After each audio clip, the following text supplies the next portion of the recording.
Let's cook!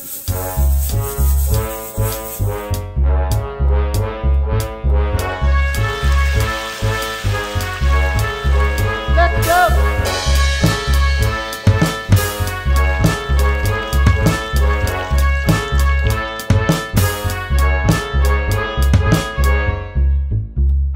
Let's cook! Luto na po tayo. Lulutuin po natin ngayon ay nilagang pata. So, ang unang proseso po na gagawin natin, papakuluan ho muna natin siya ng isang kulo lang po para matanggal po yung malinis po natin mabuti yung pata natin. At the same time, yung po mga puting bula na hindi kailangan ay maitapon po natin. Yan, habang pinakukuluan po natin ang unang kulo, marinate po muna natin yung chicken natin. Lagay po tayo ng garlic powder, white pepper, calamansi juice, patis po,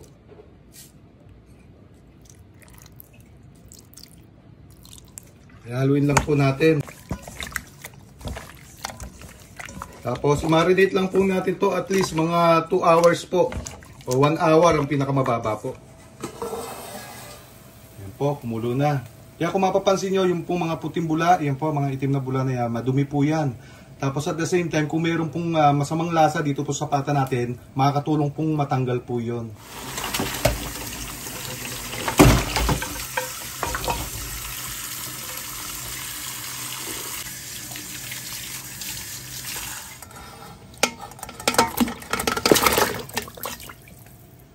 Mas masarap po kung marami pong sibuyas. Ito po, 4 na sibuyas po ito.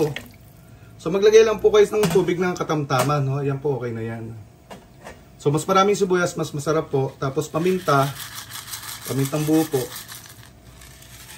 Itong po natin, nilagang pata, napakadali lang po nitong lutuin. Kahit po dito sa maliit na kusina natin, makikita po natin. So yan, patis po.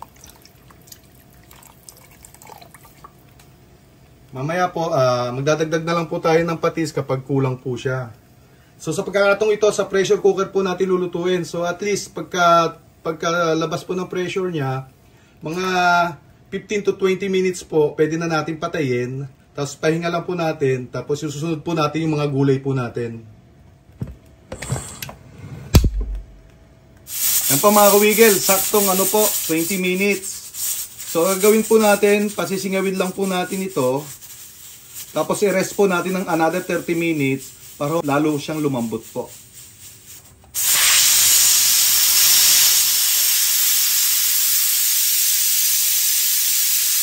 Yan mga kawigel, habang pinasisingaw po natin yung pressure cooker, mag-deep fry na po tayo. Itong manok po na minarinate po natin.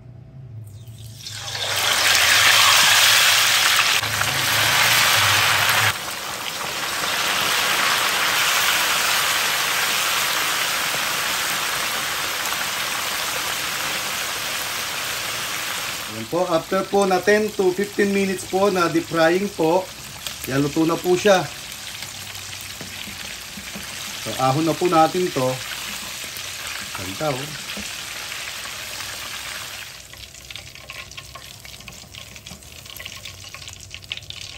Yan, buksan na po natin. Siguraduhin nyo po, napasingaw nyo po oh.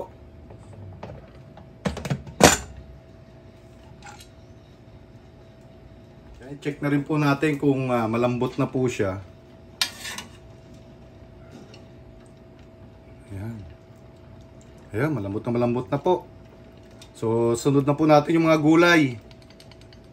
Yan, unahin ho muna natin itong mais. At saka po yung ating patatas.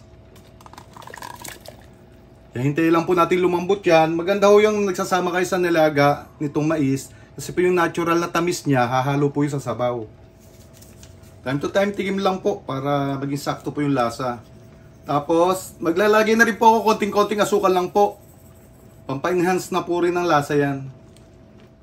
Kaya hintayin lang po natin lumambot yung pong ating mais at saka yung patatas.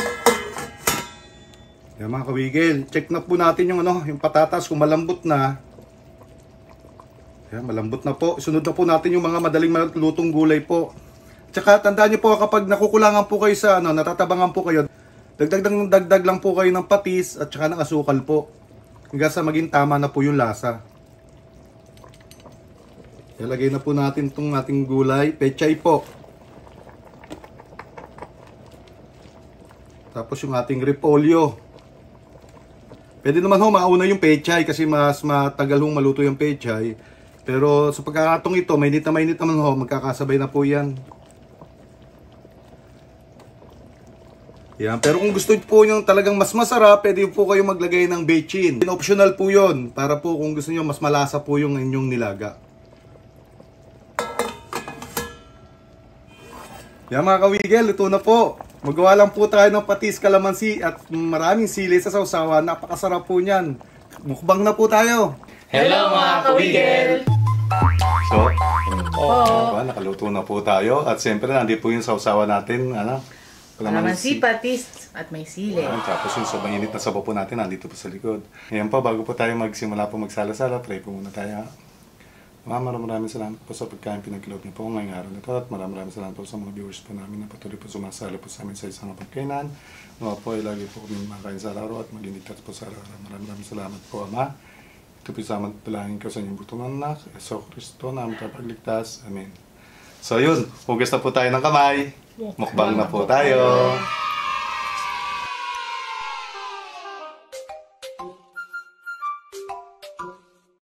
Ang unang subo po, ito muna ang fried chicken na niluto natin.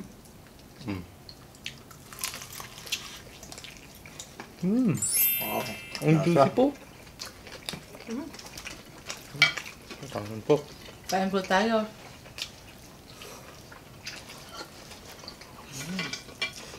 Ito yung hintay ko, yung sabaw. Sabaw.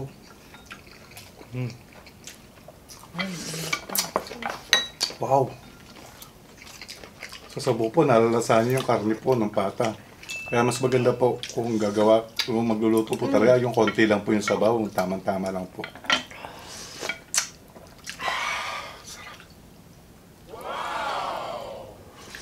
Ay, thank you na. Wow. Natin gano'ng kalambot. Sobrang lambot. Wow! Sausaw natin sa ito, patis po.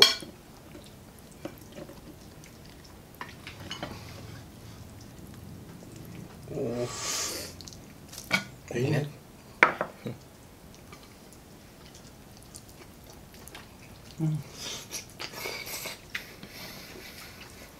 Oh, lambot po. Bagay na bagay po siya sa patis na mayroong kalamansi.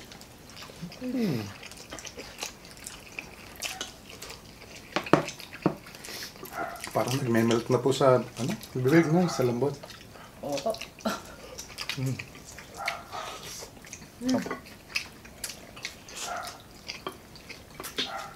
Masarap nga po pag may mais. Nice.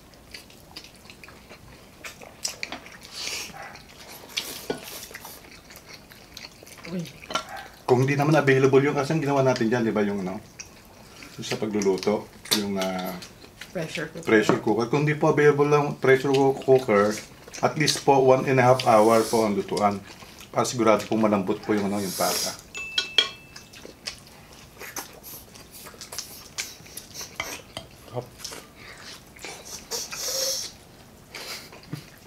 Grabe mo, no? Ang gato nitong paa.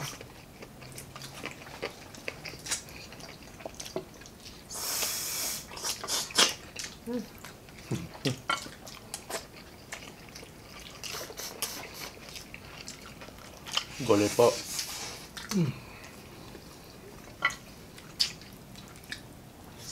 Ano best gulay? Yes. Sige na. Thank you.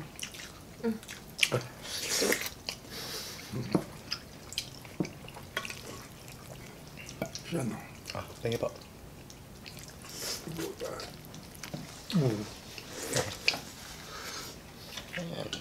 Sa amin.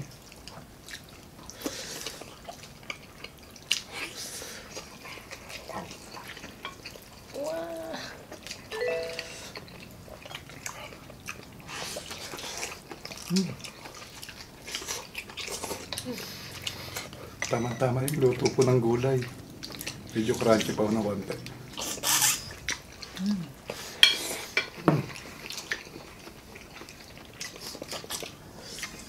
Sarap.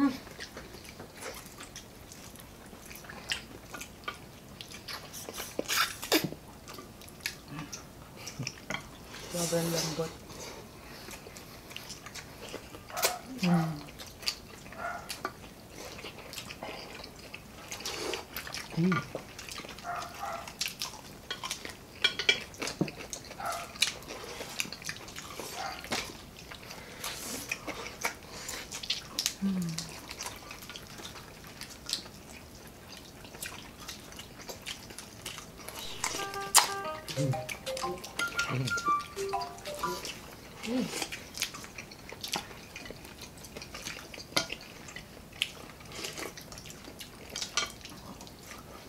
Bagay na bagay po. Pag may sabaw, mayroon po talaga, no?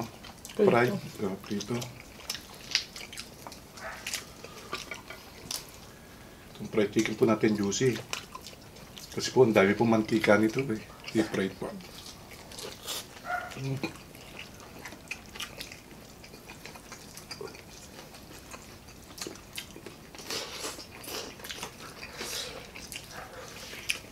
patatas.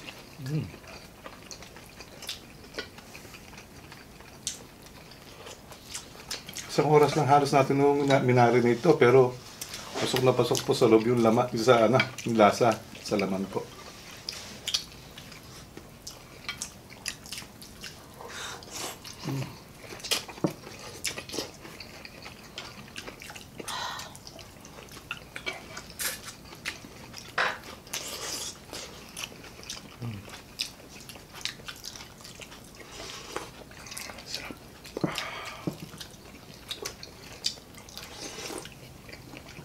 Sarap.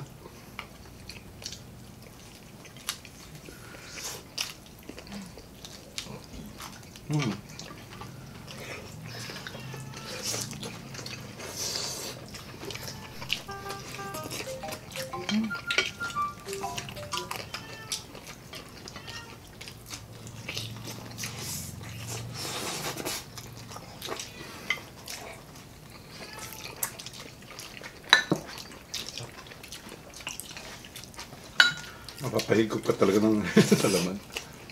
Dami yun. Nak, abot mo. Ako pa. Yung siya meron ka pa. Apa. Walang naka. Wow.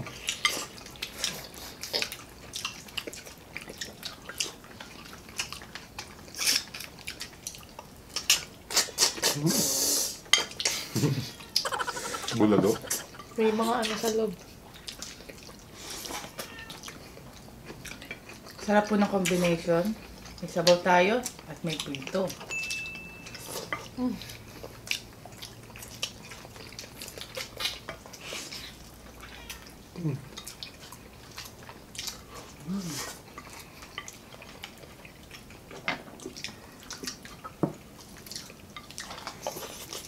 Tamis. Patatas.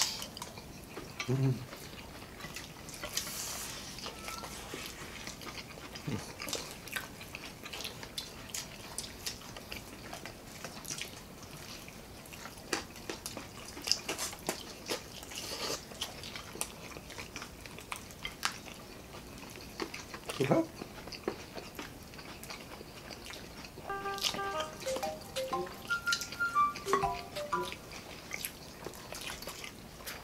Hindi ko talaga ako makatisigop na po tayong sabaw sa amin. Hingilig kamay ko.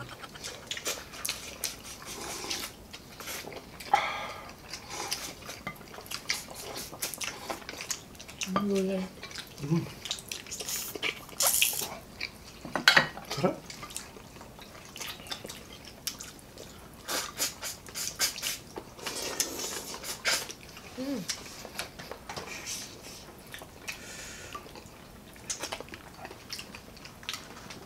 Pag sinausaw mo sa kalamansi, pasis, mayroon na naman natatagdag na flavor eh, no? Sarap eh.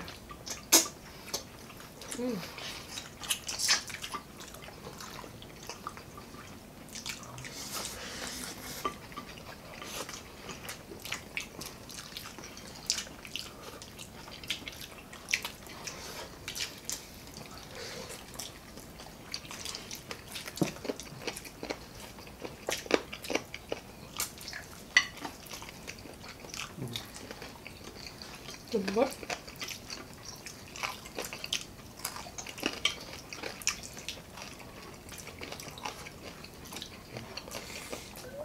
Apa, meron pa ba?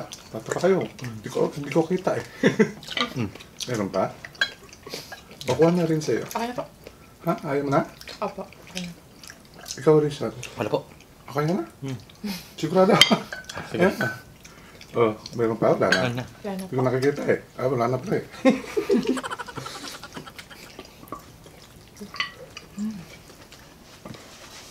Lakas po siya sa kanin. Ayo. Sige lang na.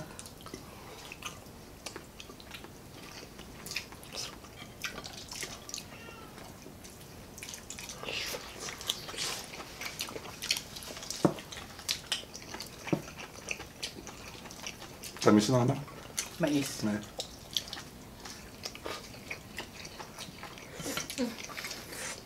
Isa.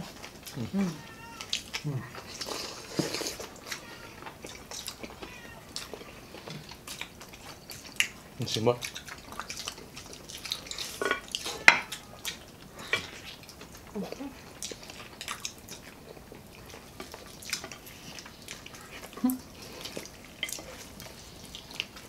Wow.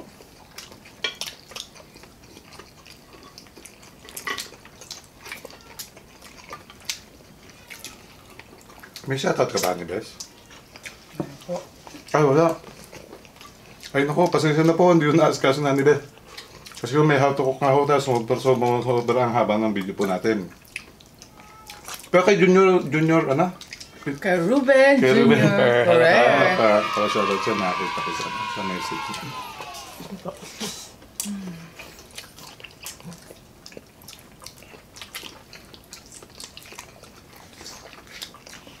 Babawi po kami sa mga susunod na araw po. Pasensya na po.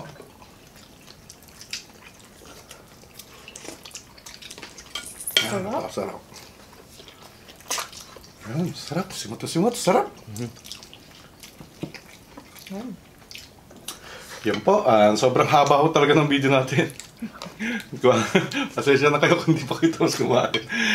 Tayo yung mamamaalam na. Maraming salamat sa Diyos sa pagkain pinagalob niya ng araw to. At sobrang sarap po ng pata po niluto natin. Sobrang lambot. Tapos, yung sabaw po tamang-tama lang kaya lumasa pong mabuti yung ating nilagang pata. Tapos yung fried chicken po, hanggang loob po yung pag marinate po natin, lasang-lasa. Siyempre, maraming salamat po sa inyo mga kawigan. Hanggang sa muli natin pagkikita, kaya... Tingnan lang mawala. Kung nagustuhan nyo po ang mukbang namin, please subscribe at turn on notification bell para ma-notify kayo every mag-upload kami ng bagong video.